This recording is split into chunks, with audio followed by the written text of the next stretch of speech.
Hi guys, so good evening and welcome back to my magical world. It's me, Frostbite Goddess, your favorite celebrity here in the Philippines. It's 11:44 in the evening right now. Today is the day. I think it's Friday today, but I know, and are you feeling it? Like a lot of people are agitated. Hindi mapakali. They are waiting for something. They are doing something and they are so busy.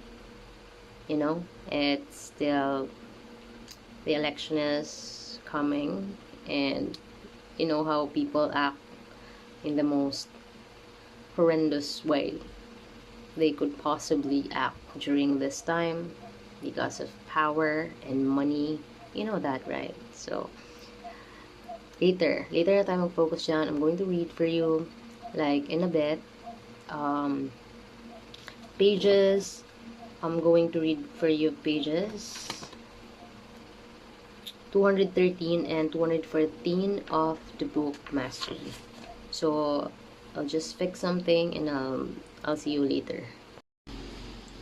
This is so cute, right? So this is a continuation of, from yesterday's dream. No, I'm just kidding, guys. Where I'm going to read for you pages 213 and 214 of the book Mastery. Listen up, because you need this more than I do, So some had speculated, it's 7:27 in the evening right now. Today is May 10th, 2025. We are in the future, guys. Now we're living in the present time. So you really need to feel the present times. Okay? So, yan. So, some had speculated that this well-known disorder is a cry for attention or stems from a form of sexual perversion, or the patients had seen in childhood an amputee and the image had somehow become imprinted as an ideal to them. In all of these speculations, people seemed to doubt the reality of the actual sensation. It was all in their heads, they implied. Through simple interviews with several such patients, Ramakandran made some discoveries that dispelled these notions. In all cases, they involved the left leg, which was curious enough.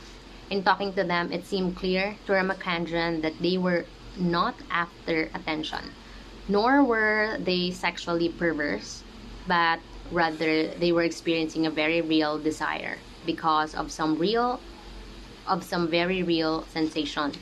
So with the pen, they all marked the exact spot where they wanted the amputation. One, he had simple galvanic skin response test on their bodies. So it is a test that recorded the registering of slight amounts of pain. So may measure doon, guys. Okay? Nakikita doon sa test na yon. He discovered that everything was normal except they were pricked the part of the leg the patient was amputated. The response was through the roof. The patient was experiencing the part of the limb as if it were too present, too intense, and this overactive sensation could only be done away with through amputation. In subsequent work, he was able to locate neurological damage to the part of their brains that create and control our sense of body image. This damage had occurred at birth or very early on. This meant that the brain could create a body in a perfectly healthy person that was highly irrational. It seemed as well that our sense of self is far more subjective and fluid than we had thought. If our experience of our own body is something constructed in the brain and can go haywire, then perhaps our sense of self is also something of a construction or illusion, one that we create to suit our purposes and one that can malfunction. The implications here go beyond neuroscience and into the realm of philosophy. The animal world can be divided into two types, specialists and opportunists. Specialists like hawks or eagles have one dominant skill upon which they depend for their survival. When they are not hunting, they can go into a mode of complete relaxation. Opportunists, on the other hand, have no particular specialty. They depend instead on their skill to sniff out any kind of opportunity in the environment and seize upon it. They are in states of constant tension and require continual stimulation. We humans are the ultimate opportunists in the animal world, the least specialized of all living creatures.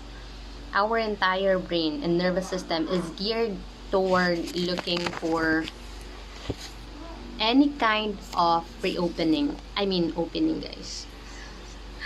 Kinig kayo sa akin, guys, kasi every day we need to learn something.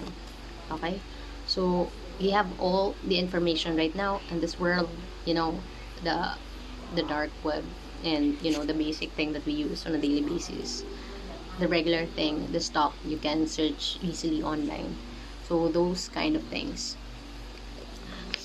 Our most primitive ancestors did not begin with an idea in their heads for creating a tool to help them, and instead they come upon a rock, perhaps one that was unusually sharp or elongated, and saw in this a possibility.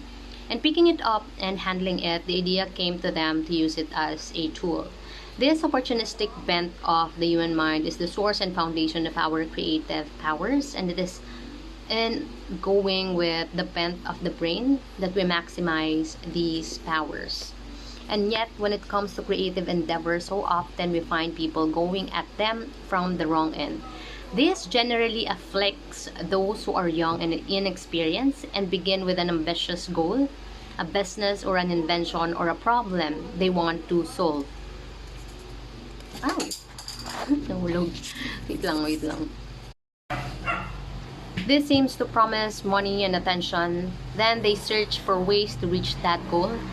Such a search could go into thousands of directions, each of which could pan out in its own way, but in which they could also easily end up exhausting themselves and never find the key to reaching their overarching goal. There are too many variables that go into success. The more experienced, wiser types, such as Ramakanjan, are opportunists. Instead of beginning with some broad goal, they are in search of the fact of great yield, a bit of empirical evidence that is strange and does not fit the paradigm. So, medyo out of the box to na a thing. And yet is intriguing. This bit of evidence sticks out and grabs their attention like the elongated rock. They are not sure of their goal, and they do not yet have in mind an application for the fact they have uncovered, but they are open to where it will lead them. Once they dig deeply, they discover something that challenges prevailing conventions and offers endless opportunities for knowledge and application. In looking for facts of great yield, you must follow certain guidelines. Although you are beginning within a particular field that you understand deeply, you must not allow your mind to become tethered to this discipline. Instead, you must read journals and books from all different fields. Sometimes you will find an interesting anomaly in an unrelated discipline that may have implications for your own. You must keep your mind completely open. No item is too small or unimportant to escape your attention. If an apparent anomaly calls into question your own beliefs or assumptions, so much the better. You must speculate on what it could mean. These speculations guiding your subsequent research, but not determining your conclusions. If what you have discovered seems to have profound ramifications, you must pursue it with the utmost intensity. Better to look into 10 such facts with only one yielding a great discovery than to look into 20 ideas that bring success but have trivial implications. Okay. So, you are the supreme hunter, ever alert, eyes scanning the landscape for the fact that will expose a once hidden reality with profound consequences. We're done. So, yan. Page 213 and 214 yan. How are you? Kakagulo yung mga tao ngayon. Naluloka ako. Like, it's crazy. But, when you really think about it, it's just all in your head. Let the noise, let the noise be the noise. Basta you stay away from all the trouble, guys. Okay? Thank you for listening. Thank you for helping me make this world a better place for all of us and for the future generation. I'm gonna see you again. Right?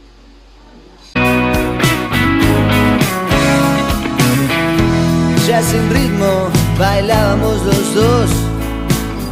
Daba lo mismo saber quién eras vos, quién era yo. Y murmuraste sin saber muy bien por qué.